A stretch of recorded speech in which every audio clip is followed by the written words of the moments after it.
Hi guys, what's up? It's me. I hope you're doing well. Welcome to Saturday and our Hans Christian Andersen weekend. Today we are reading The Little Mermaid. And if you're prepared for Ariel with sunshine and roses, you might want to take a second look. The actual story of The Little Mermaid is very, very different. And nowhere does it say that her name is Ariel. But let's dive in and see how The Little Mermaid is different than the book. The Little Mermaid by Hans Christian Andersen. Far out at sea, Hold on. I just dropped my bow. Uh-oh. Hold on. Dropped my boil eater. Okay. Far out at sea, the water is as blue as the bluest cornflower and as clear as the clearest crystal, but it is very deep, and if many steeples were piled on the top of one another, they would not reach from the bed of the sea to the surface of the water. It is down there that the mermen live.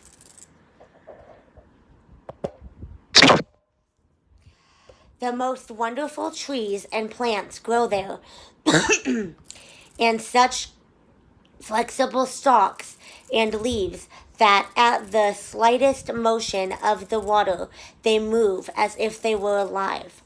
All the fish, big and little, glide among the branches just as up here. Birds glide through the air.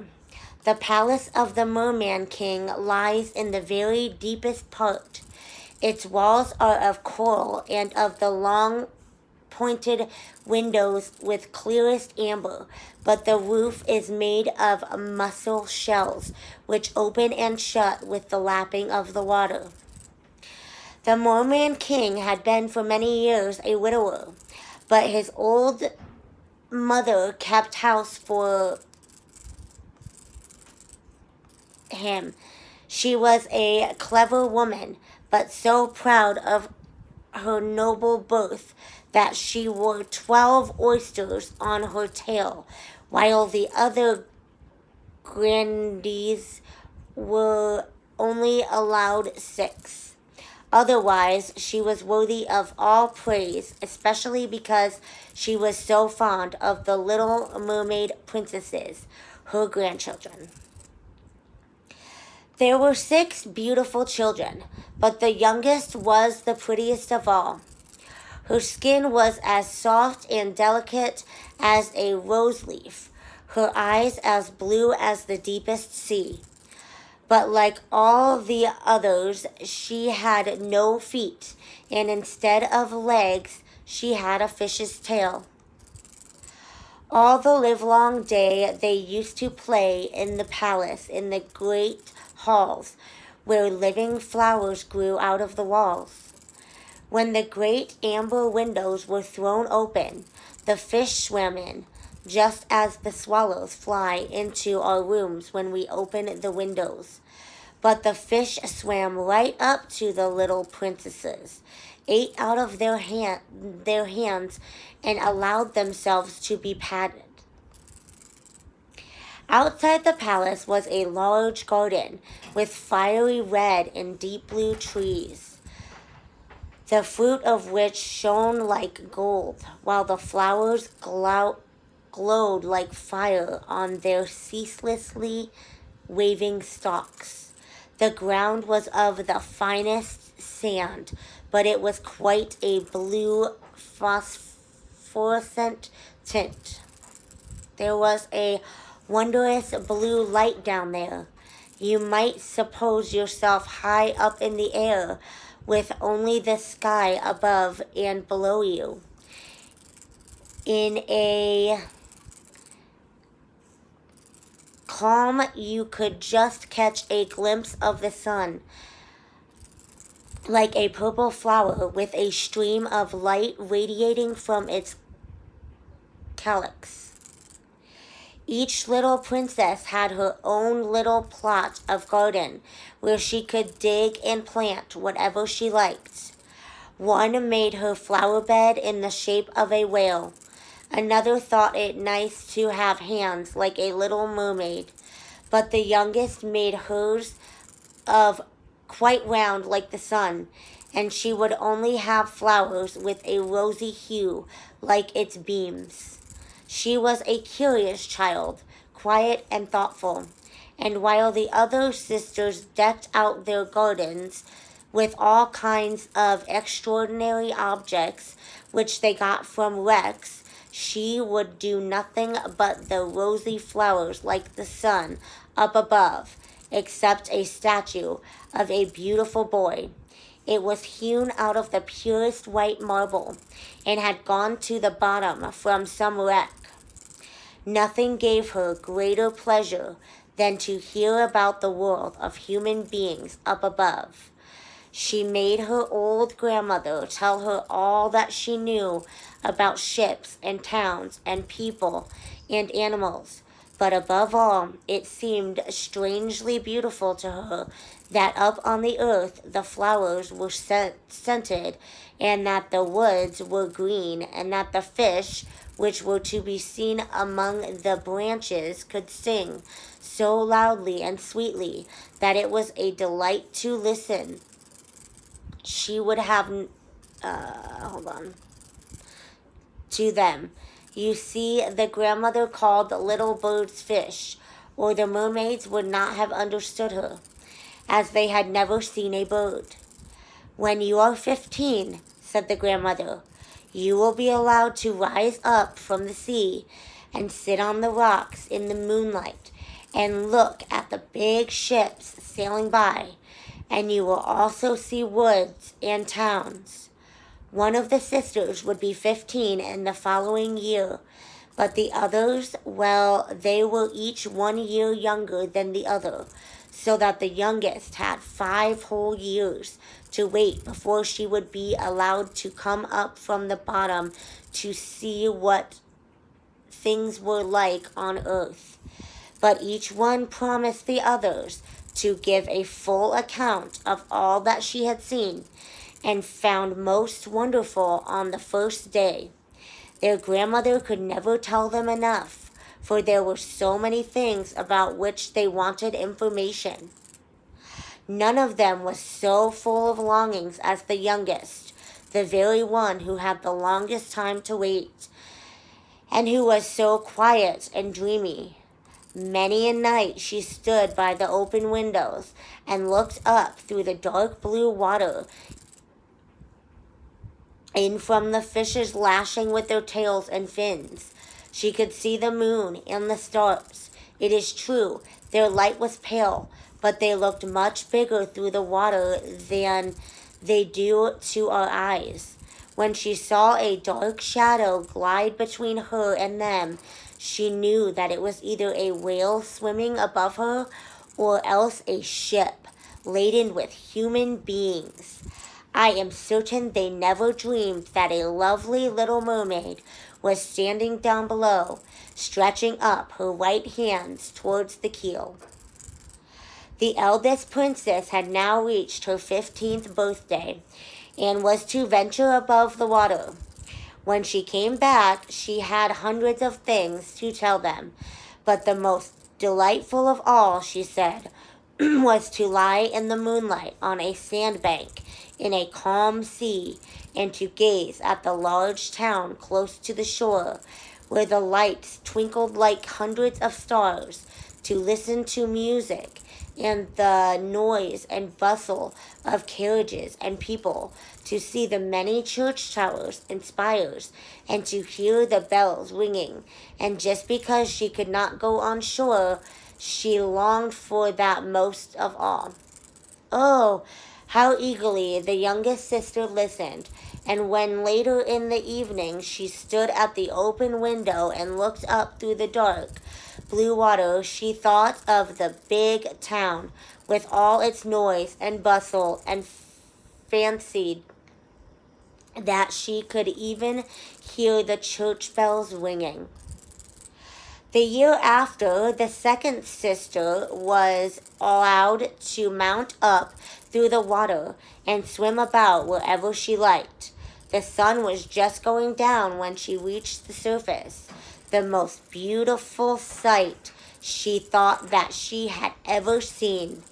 The whole sky had looked like gold, she said, and as for the clouds, well, their beauty was beyond description. They floated in red and violet splendor overhead, and far faster than they went, a flock of wild swans flew like a long white veil over the water towards the setting sun.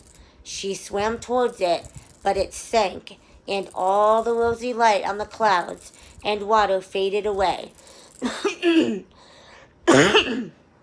Sorry. The year after that, the third sister went up, and being much the most venturesome of them all, swam up a broad river which ran into the sea. She saw beautiful green vine-clad hills, palaces, and country seats peeping through splendid woods. She heard the birds singing, and the sun was so hot that she was often obliged to dive to cool her burning face. In a tiny bay, she found a troop of little children running about naked and paddling in the water.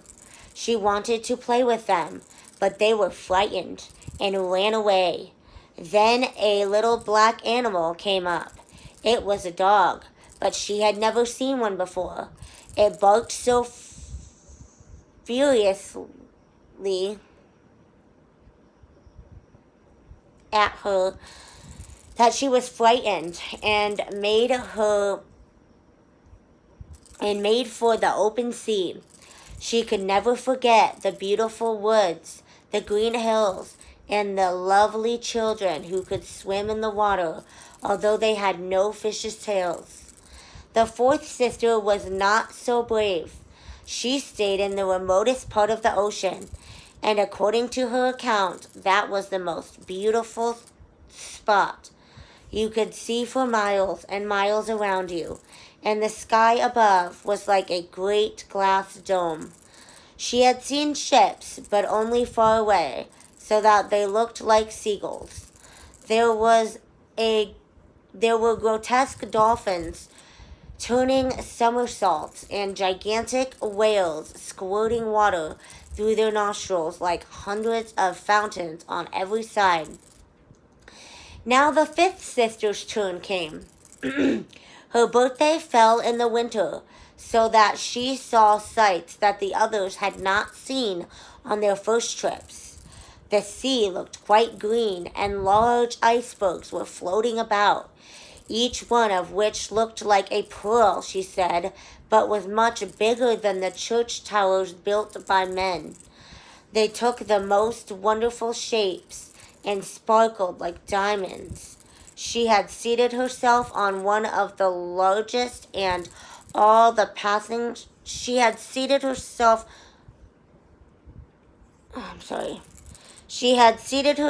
on one of the largest, and all the passing ships sheered off in alarm when they saw her sitting there with her long hair streaming loose in the wind. In the evening, the sky became overcast with dark clouds. It thundered and lightened, and the huge icebergs glittering in the bright lightning were lifted high into the air by the black waves. All the ships shortened sail, and there was fear and trembling on every side. But she sat quietly on her floating iceberg, watching the blue lightning flash in zigzags down to the shining sea. The first time any of the sisters rose above the water, she was delighted beyond the novelties of beauties she saw. But once grown up and at liberty to go where she liked, she became indifferent and longed for her home. In the course of a month or so, they all said that after all their own home in the deepest was the best. It was so cozy there. Many an evening, the five sisters interlaced their arms, would rise above the water together. They had lovely voices, much clearer than any mortal, and when a storm was rising and they expected ships to be wrecked, they would sing in the most seductive strains of the wonders of the deep, bidding the seafarers have no fear of them. But the sailors could not understand the words. They thought it was the voice of the storm, nor could it be theirs to see this elism of the deep. For when the ship sank, they were drowned, and only reached the merman's palace in death. When the elder sister rose up in this manner, arm in arm in the evening, the youngest remained behind, quite alone, looking after them as if she must weep. But mermaids have no tears, and so they suffer all the more. "Oh, if I were only 15, she said. "I know how fond I shall be of the world above, and of the mortals who dwell there." At last, her 15th birthday came. "Now we shall have you off our hands," said her grandmother, the old Queen Dowager. "Come now, let me adorn you like your other sisters." And she put a wreath of white lilies round her hair, but every petal of the flowers was half a pearl. Then the old queen had 8 oysters fixed onto the princess's tail to show her high rank. "But it hurts so," said the little mermaid. "You must endure the pain for the sake of the finery," said her grandmother. But oh, how gladly would she have shaken off all this splendor and laid aside the heavy wreath. Her red flowers in her garden suited her much better, but she did not dare to make any alteration. "Goodbye," she said, and mounted as lightly and airily as a bubble through the water. The sun had just set when her head rose above the water, but the clouds were still lighted up with a rosy and golden splendor, and the evening stars sparkled in the soft pink sky. The air was mild and fresh, and the sea as calm as a mill pond. A big 3-mast ship lay close behind, the only single sail set, for there was not a breath of wind, and the sailors were sitting about the rigging, on the crosstrees, and at the mastheads. There was music and singing on board, and as the evening closed in, hundreds of gaily colored lanterns were lighted.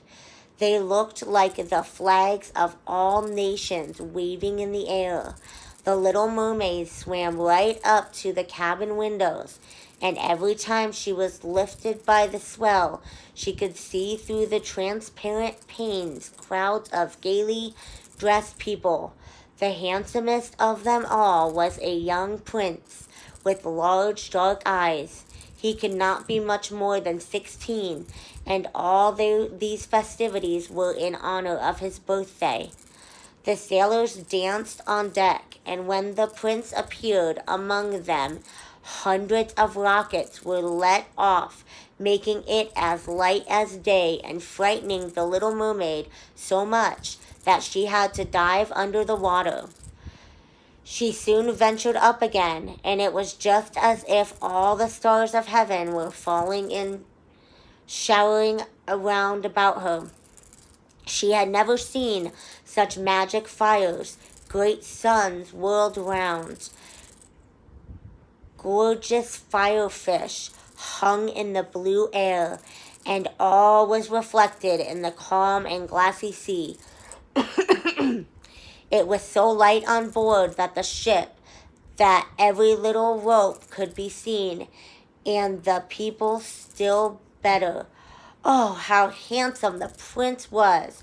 How he laughed and smiled as he greeted his guests, while the music rang out in the quiet night.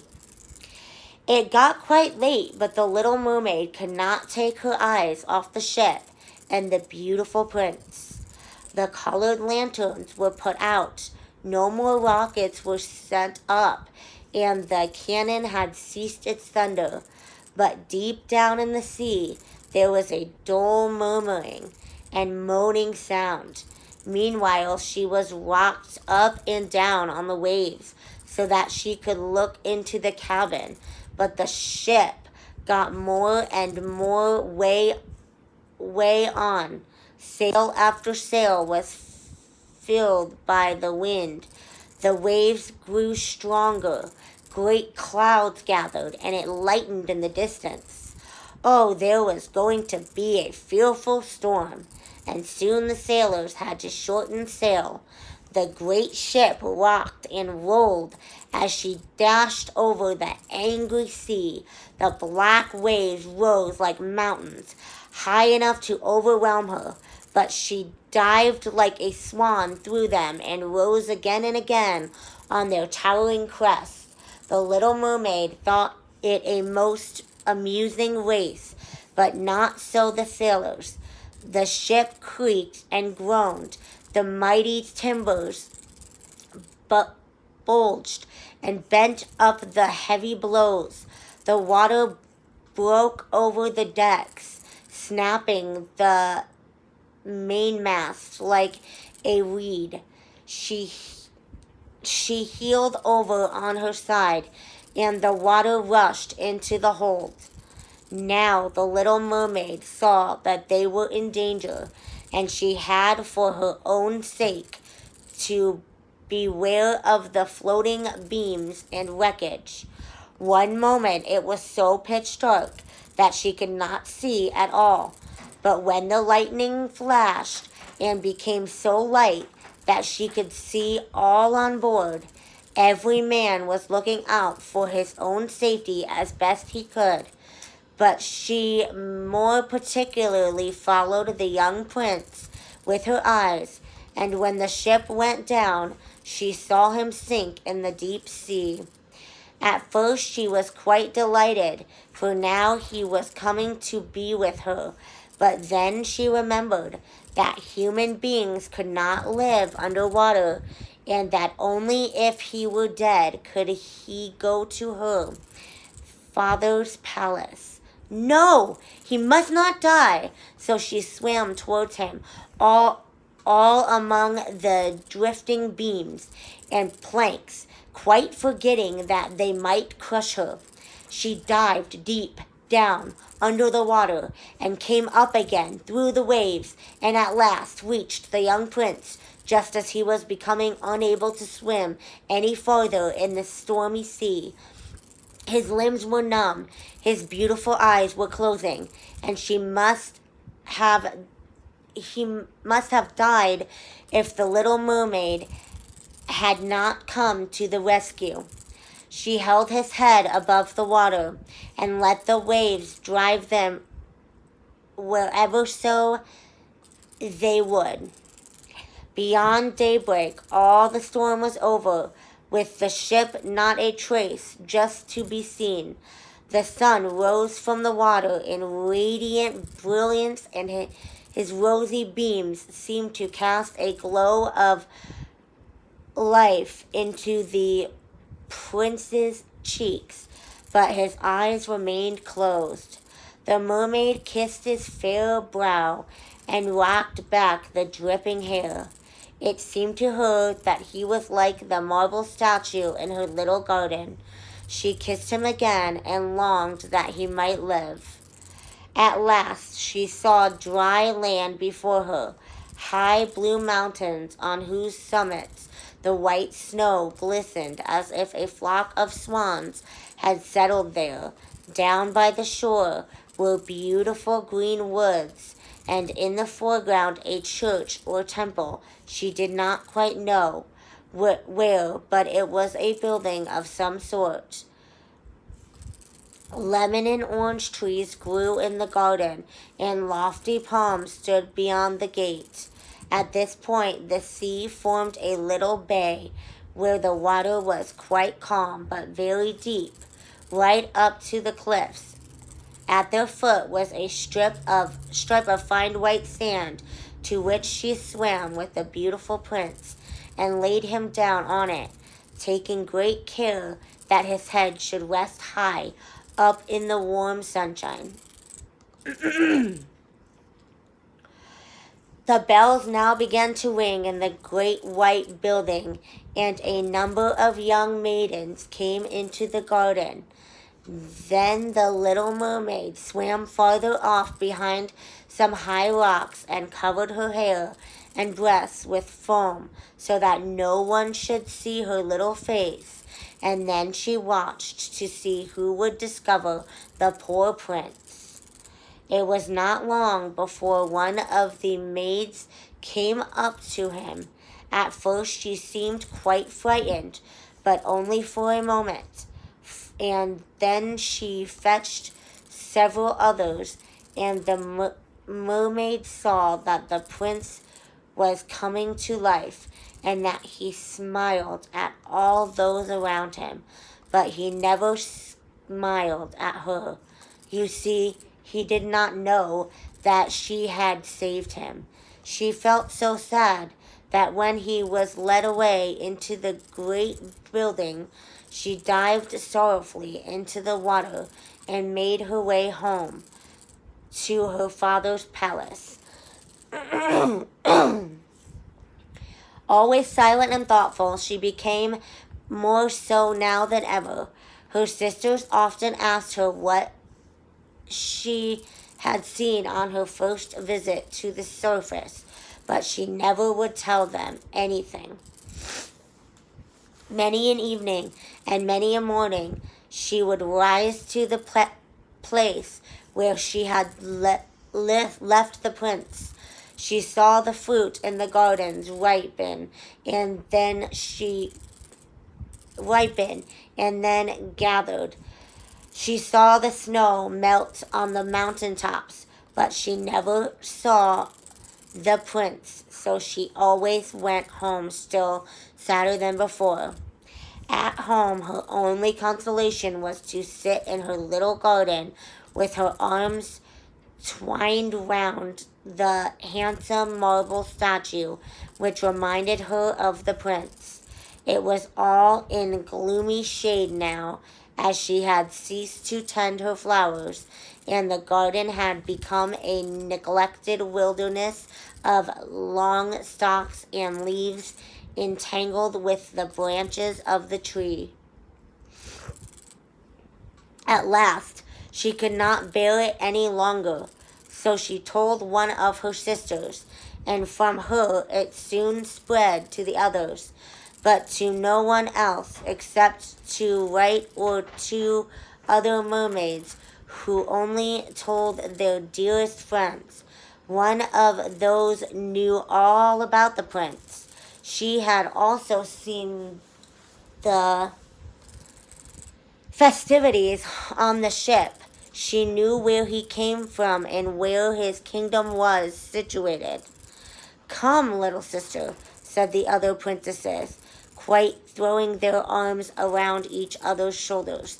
They rose from the water in a long line just in front of the prince's palace. It was built of light yellow glistening stone with great marble staircases, one of which led into the garden. Magnificent gilded cupolas rose above the roof, and the spaces between the columns which encircled the building were filled with lifelike marble statues. Through the clear glass of the lofty windows, you could see gorgeous halls adorned with costly silk silken hangings, and the pictures on the walls were a sight worth seeing. In the midst of the central hall, a large fountain played, throwing its jets of spray upwards to a glass dome in the roof, through which the sunbeams lighted up the water and the beautiful plants which grew in the great basin. She knew now where he lived, and often used to go there in the evenings, and by night over the water she swam much nearer the land than any of the others dared. She even ventured right up the narrow channel under the splendid marble terrace, which threw a long shadow over the water. She used to sit here looking at the young prince, who thought he was quite alone in the clear moonlight. Wow, stalkerish? I never noticed that. Holy cow. Sorry. She saw him many an evening, sailing about in his beautiful boat with flags waving and music playing.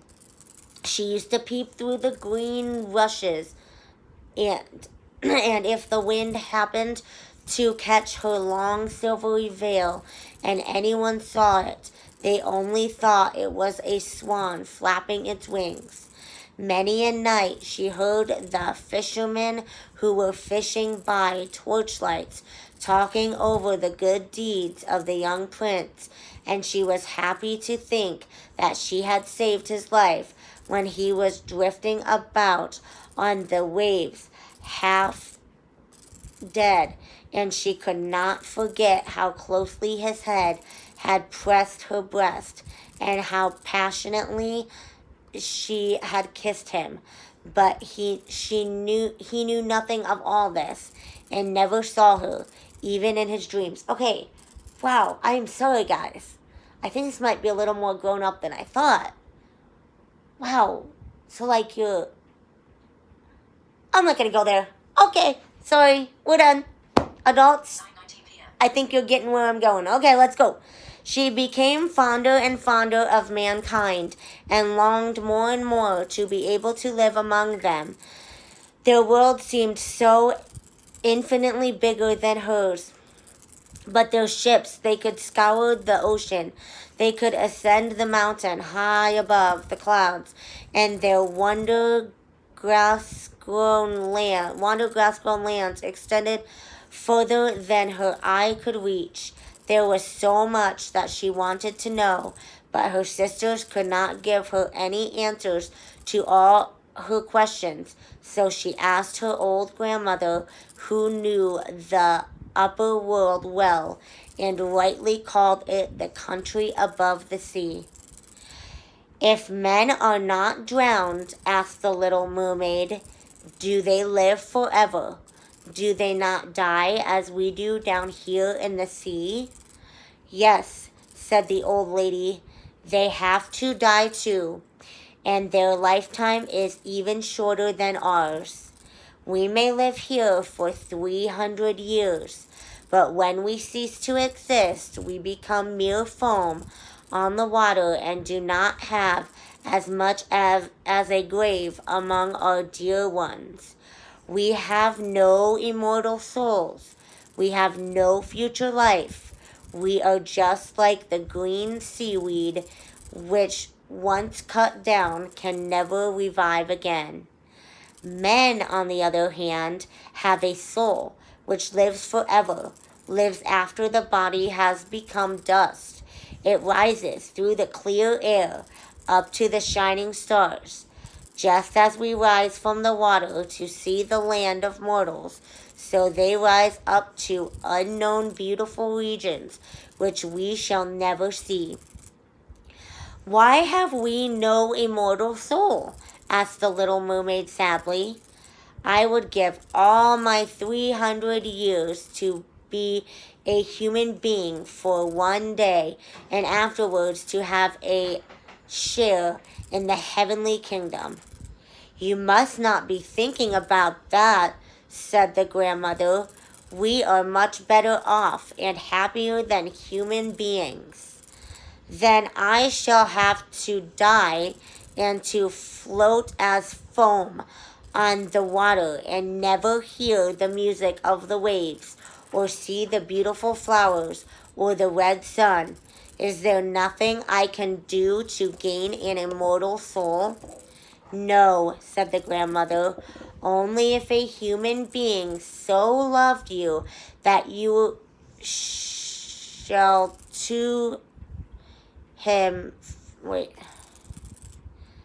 so loved you that you were more to him than father or mother, if all his thoughts and all his love were so centered in you that he would let the priest join your hands and would vow to be faithful to you here and to all eternity, then your body would become infused with his soul. Thus, and only thus, can you gain a share in the felicity of mankind. Felicity of mankind, I don't know. He would give you a soul while yet keeping his own, but that can never happen. That which is your greatest beauty in the sea, your fish's tail, is thought hideous up on earth. So little do they understand about it. To be pretty there, you must have two clumsy supports, which they call legs. Then the little mermaid sighed and looked sadly at her fish's tail. Let us be happy, said the grandmother. We will hop and skip during our 300 years of life. It is surely a long enough time, and after it is over we shall rest all the better in our graves. There is to be a court ball tonight. This was a much more splendid affair than we ever see on earth. The walls and the ceiling of the great ballroom were quite thick but transparent glass. Several hundreds of colossal mussel shells, red, rose, and grass green, were ranging in order round the sides, holding blue lights, which illuminated the whole room and shone through the walls, so that the sea outside was quite lit up. You could see countless fish, great and small, swimming towards the glass walls. Some with shining scales, with crimson hue, while others were golden and silvery. In the middle of the room was a broad stream of running water, and on this the mermaids and mermen danced to their own beautiful singing. No earthly beings have such lovely voices. The little mermaid sang more sweetly than any of them, and they all applauded her. For a moment she felt glad at heart, for she knew that she had the finest voice either in the sea or on the land. But she soon began to think again about the upper world. She could not forget the handsome prince and her sorrow in not possessing, like him, an immortal soul. Therefore she stole out of her father's palace, and while all within was joy and merriment, she sat sadly in her little garden. Suddenly she heard the sound of a horn through the water, and she thought, now he is out sailing up there, he whom I love more than father or mother, he to whom my thoughts cling, and to whose hands I am ready to commit the happiness of my life. I will dare anything to win him and to gain an immortal soul. While my sisters are dancing in my father's palace, I will go to the sea witch, of whom I have always been very much afraid. She will perhaps be able to advise and help me." Thereupon the little mermaid left the garden and went towards the roaring whirlpools at the back of which the witch lived. She had never been that way before. No flower grew there, no seaweed, only the bare gray sands stretched towards the whirlpools, which, like rushing mill wheels, swirled round, dragging everything that came within reach down to the depths. She had to pass between the boiling eddies to reach the witch's domain, and for a long way the only path led over warm, bubbling mud, which the witch called her peat bog. Her house stood behind this in the midst of a weird forest. All the trees and bushes were polyps, half animal and half plants. They looked like 100-head snakes growing out of the sand. The branches were long, slimy arms with tentacles like wriggling worms, every joint of which from the root to the outermost tip was in constant motion. They wound themselves tightly round whatever they could lay hold of and never let it escape. The little mermaid, standing outside, was quite frightened. Her heart beat fast with terror, and she nearly turned back. But then she remembered the prince and the immortal soul of mankind, and took courage.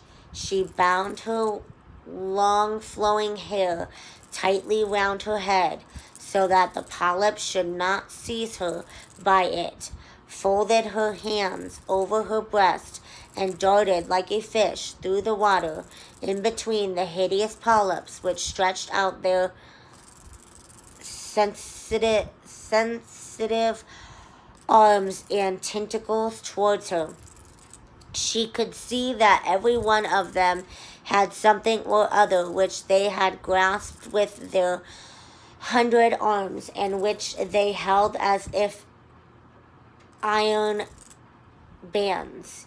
The bleached bones of men who had perished after sea and sunk below peered forth from the arms of some, while others clutched rudders and sea chests, or the skeleton of some land animal, and most horrible of all, a little mermaid whom they had caught and suffocated. Whoa, I am sorry, guys. I didn't realize how violent this was. Maybe this is not for kids. Then she came to a large opening in the wood, where the ground was all slimy, and where some huge fat water snakes were gambling about. In the middle of this opening was a house built with the bones of the wrecked.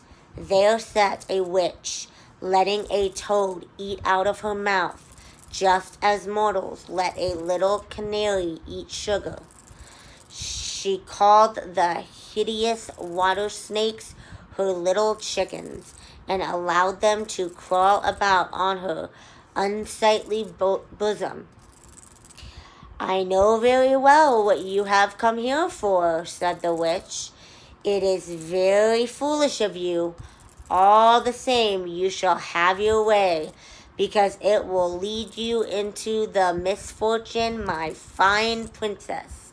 You want to get rid of your fish's tail, and instead to have two stumps to walk about upon like human beings, so that the young prince may fall in love with you, and that you may win him for an immortal soul. Saying this, she gave such a loud, hideous laugh that the toad and snakes fell to the ground and wriggled about there. "You are just in the nick of time," said the witch. "After sunrise tomorrow, I shall not be able to help you until another year had run its course. I will make you a potion, and before sunrise you must swim ashore with it. Seat yourself on the beach and drink it. Then your tail will divide and shrivel up to what men call beautiful legs. But it hurts, and it is as if a sharp sword were running through you. All who see you will say that you are the most beautiful child of man they have ever seen. You will keep your gliding gait. No dancer will revile you, but every step you take will be as if you were treading upon sharp knives, so sharp as to draw blood. If you are willing to suffer all this, I am ready to help you." "Yes," said the little princess with a trembling voice, thinking of the prince and of winning an undying soul. "But remember," said the witch, "when once you have received a human form, you can never be a mermaid again. You will never again be able to dive down through the water to your sisters and to your father's palace. And if you do not succeed in winning the prince's love, so that for your sake he will forget father and mother, cleave to you and his whole heart, let the priest join your hands and make you man and wife, you will gain no immortal soul. The first morning after his marriage with another, your heart will break, and you will turn into foam of the sea." "I will do it," said the little mermaid, as pale as death. "But you will have to pay me, too," said the witch.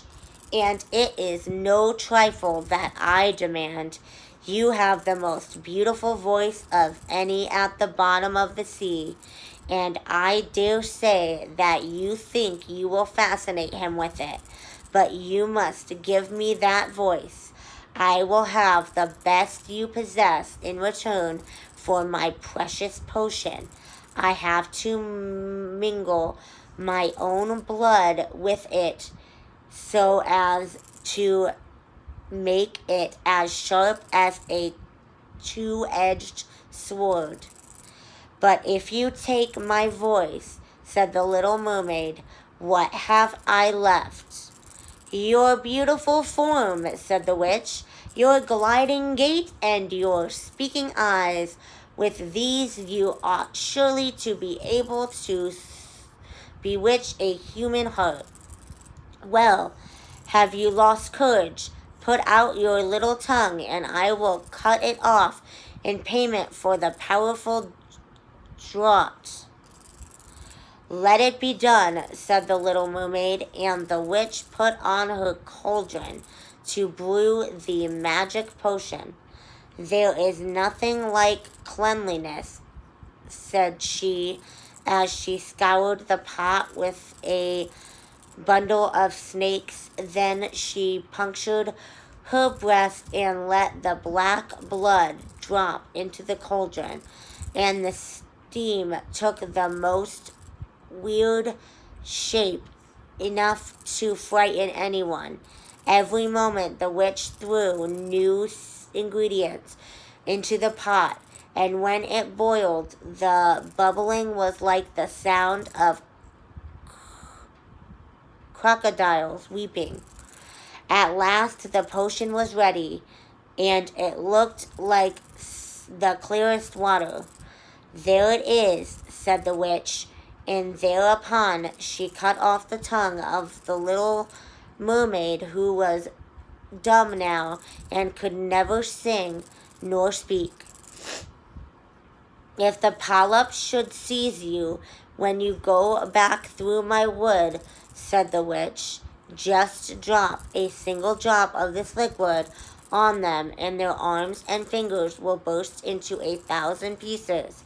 But the little mermaid had no need to do this, for at the mere sight of the bright liquid which sparkled in her hand like a shining star, they drew back in terror that she soon got past the wood, the peat bog, and the eddying whirlpools.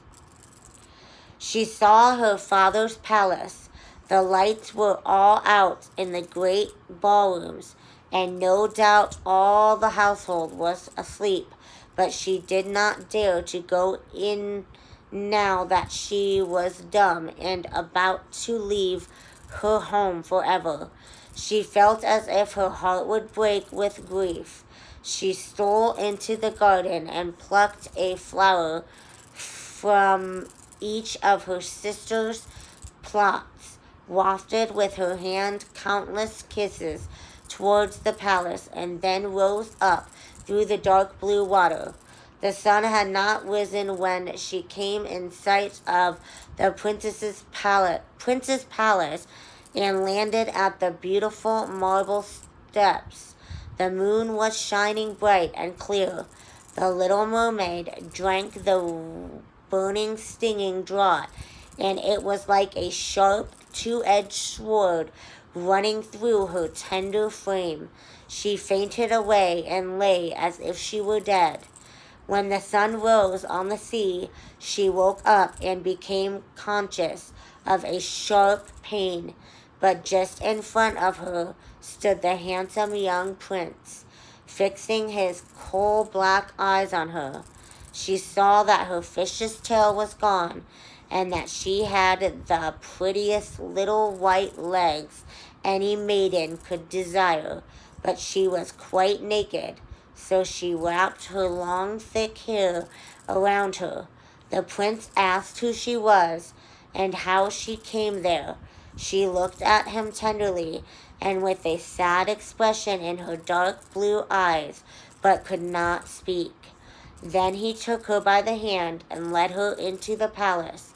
Every step she took was as the witch had warned her beforehand, as if she were treading on a sharp knives and spikes, but she bore it gladly. Led by the prince, she moved as lightly as a bubble, and he and everyone else marveled at her graceful gliding gait.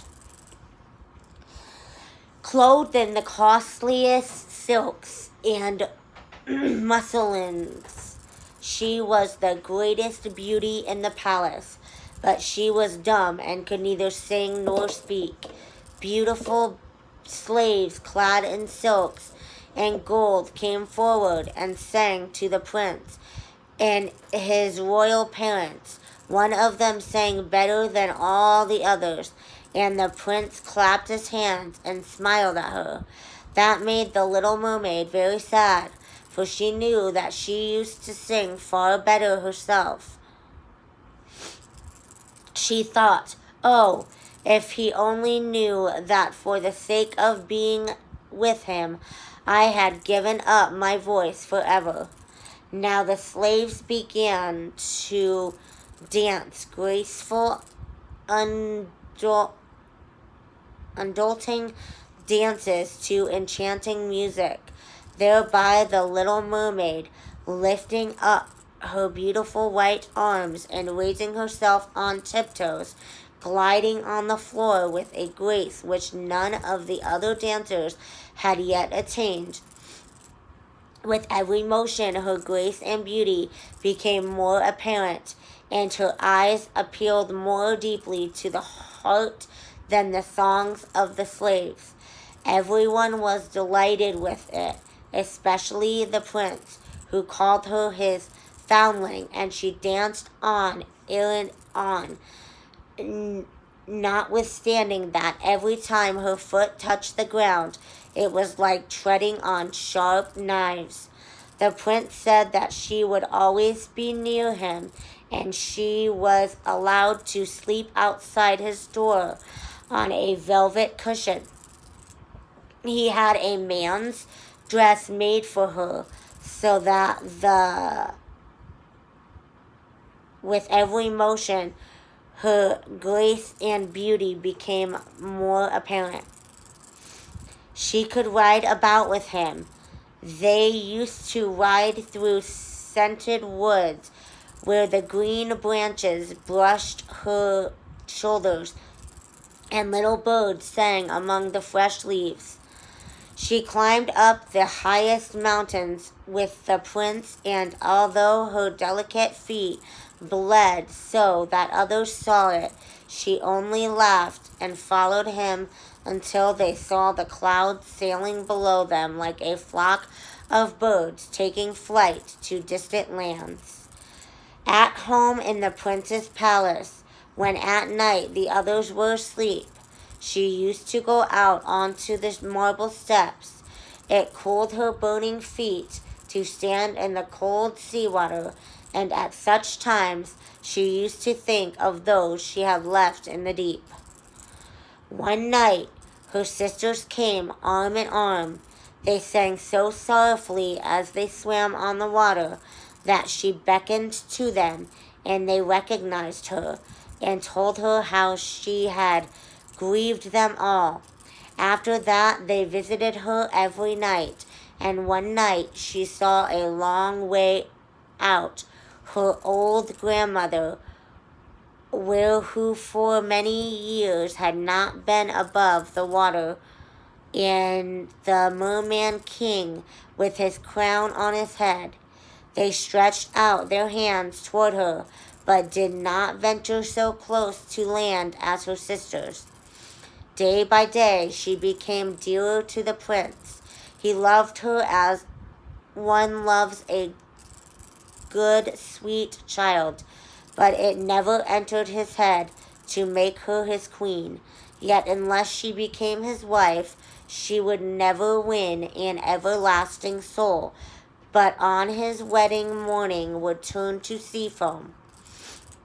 Am I not dearer to you than any of them? The little mermaid's eyes seemed to say when he took her in the arm and kissed her beautiful brow.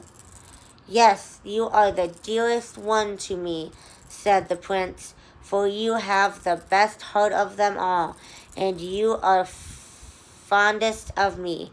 You are also like a young girl I once saw, but whom I never expect to see again. I was on board a ship which was wrecked. I was driven on shore by the waves, close to a holy temple, which several young girls were ministering at a service. The youngest of them found me on the beach and saved my life. I saw her but twice. She was the only person I could love in this world, but you are like her. You almost drive her image out of my heart. She belongs to the holy temple, and therefore, by good fortune, you have been sent to me. We will never part. Alas, he does not know that it was I who saved his life, thought the little mermaid. I bore him over the sea to the wood where the temple stands. I sat behind the foam and watched to see if anyone would come. I saw the pretty girl he loves better than me, and the mermaid heaved a bitter sigh, for she could not weep. The girl belongs to the holy temple, he has said. She will never return to the world. They will never meet again. I am here with him. I see him every day. Yes, I will send him love him and give up my life to him. But now the rumor rang in the But now the rumor ran that the prince was to be married to the beautiful daughter of a neighboring king, and quite that reason was fitting out a splendid ship. It was a given out that the prince was going on a voyage to see the adjoining countries, but it was without doubt to see the king's daughter. He was to have a great suit with him, but the little mermaid shook her head and laughed. She knew the prince's intentions much better than any of the others. I must take this voyage, he had said to her. I must go and see the beautiful princess. My parents demand that, but they will never force me to bring her home as my bride. I can never love her. She will never be like the lovely girl in the temple whom you resemble. If ever I had to choose a bride, it would sooner be with your speaking eyes, my sweet dumb foundling. Oh, that's kind of rude. Oh, buckets of fudge.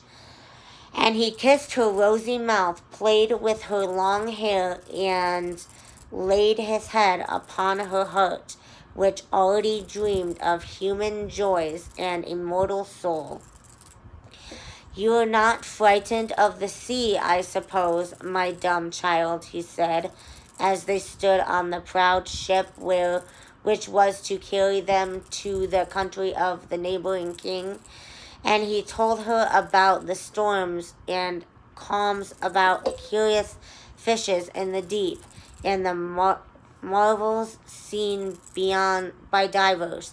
And she smiled at his tales, for she knew all about the bottom of the sea much better than anyone else. At night, in the moonlight, when all were asleep, except the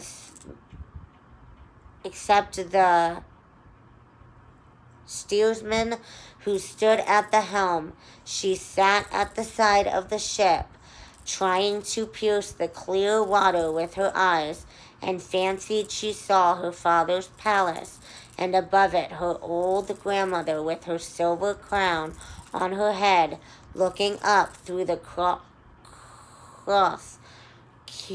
currents towards the keel of the ship. Then her sisters rose above the water. They gazed sadly at her, wringing their white hands.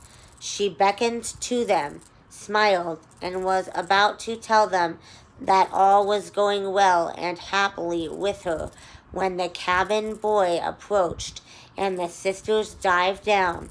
But he supposed that the white objects he had seen were nothing but flakes of foam. The next morning the ship entered a harbor of the neighboring king's magnificent city. The church bells rang and trumpets were sounded from every lofty tower, while the soldiers paraded with flags flying and glittering bayonets.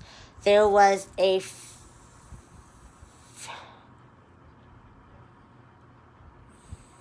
fete every day.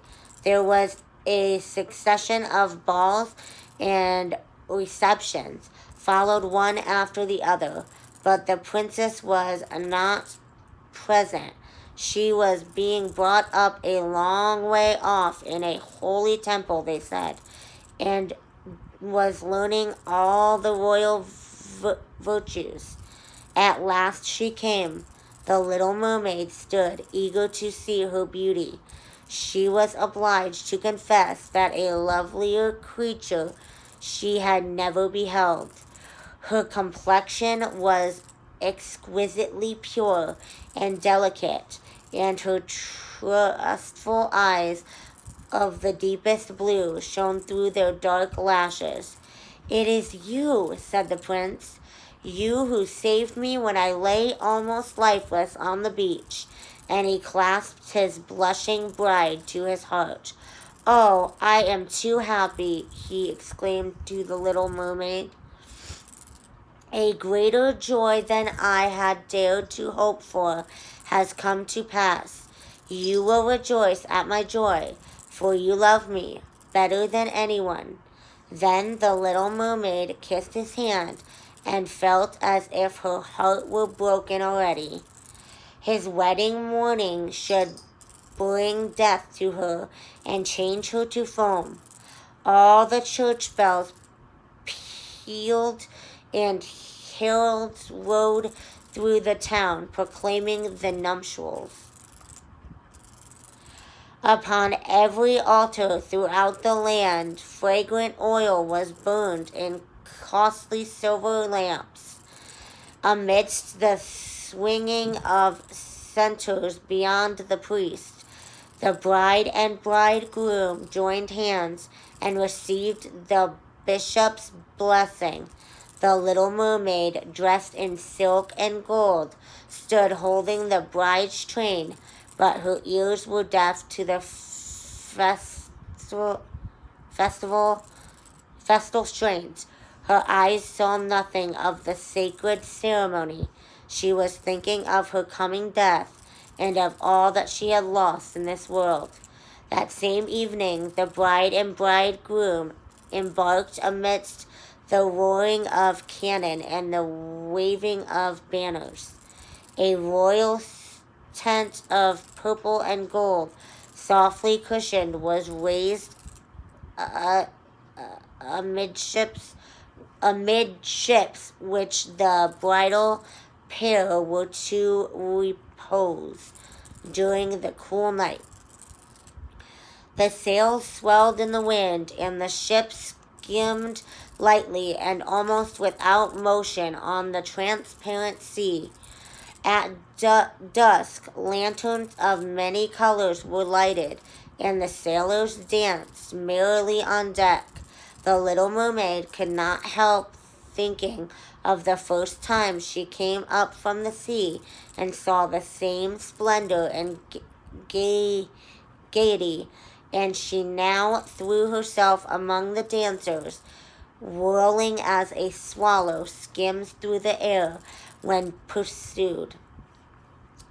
The onlookers cheered her in amazement. Never had she danced so divinely.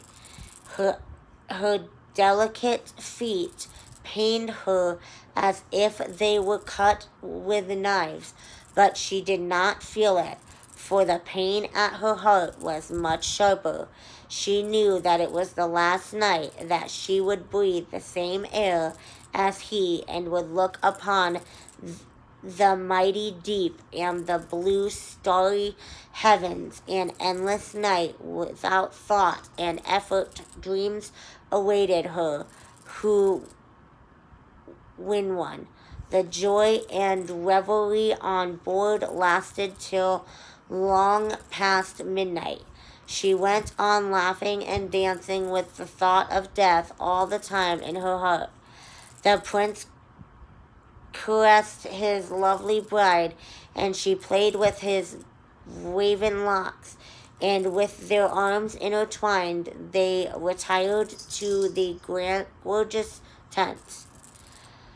All became hushed and still on board the ship. Only the steersman stood at the helm. The little mermaid laid her white arms on the gunwale and looked eastwards for the pink-tinted dawn. The first sunbeam she knew would be her death. Then she saw her sisters rise from the water. They were as pale as she was. Their beautiful and long hair no longer floated on the breeze, for it had been cut off. "We have given it to the witch to obtain your help, so that you may not die tonight. She has given us a knife. Here it is. Look how sharp it is. Before the sun rises, you must plunge it into the prince's heart, and when his warm blood sprinkles your feet, they will join together and grow into a tail and you will once more be a mermaid.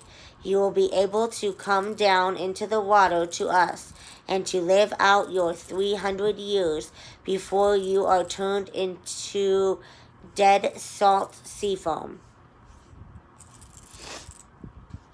Make haste, you, or he must die before sunrise.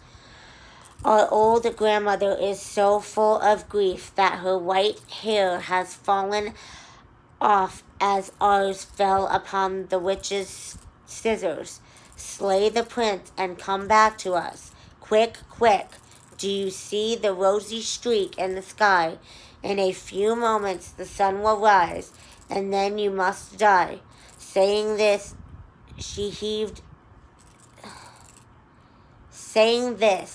they heaved a wondrous deep sigh and sank among the waves. The little mermaid drew aside the purple curtain from the tent and looked at the beautiful bride asleep with her head on the prince's breast. She bent over him and kissed his fair brow, looked at the sky where the dawn was spreading fast, looked at the sharp knife, and again fixed her eyes on the prince, who in the dream called his bride by name. Yes, she alone was in his thoughts. For a moment the knife quivered in her grasp. Then she drew it far out among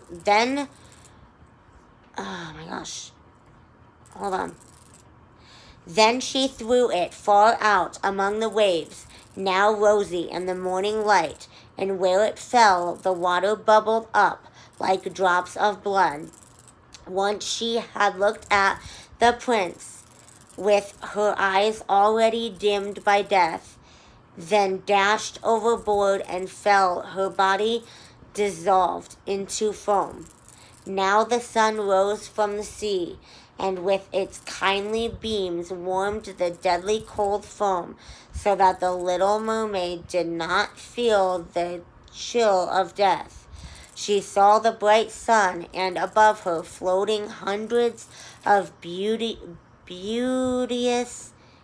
ethereal beings, through which she could see the white ship and the rosy heavens. Their voices were melodious, but so spirit-like that no human ear could hear them any more than an earthly eye could see their forms. Light as bubbles, they floated through the air without the aid of wings. The little mermaid perceived that she had a form like theirs. It gradually took shape out of the foam. "To whom am I coming?" said she, and her voice sounded like that of the other beings, so unearthly in its beauty that no music of ours could reproduce it. "To the daughters of the air," answered the others. "A mermaid has no undying soul, and can never gain one without winning the love of a human being. Her eternal life must depend upon an unknown power, nor have the daughters of the air an everlasting soul, but by their own good deeds they may create one for themselves. We fly to the tropics, where mankind is the victim of hot and pestilent winds. There we bring cooling breezes. We diffuse the scent of flowers all around, and bring refreshment and healing in our train. When for 300 years we have labored to do all the good in our power, we gain an undying soul and take a part in the everlasting joys of mankind. You poor little mermaid have with your whole heart struggled for the same thing as we have struggling for. You have suffered and endured, raised yourself to the spirit world of the air, and now beyond your own good deeds, you may in the course of 300 years Work out for yourself an undying soul. Then the little mermaid lifted her transparent arms towards God's sun and for the first time shed tears. On board ship, all was again life and bustle. She saw the prince with his lovely bride searching for her. They looked sadly at the bubbling foam as if they knew that she had thrown herself into the waves.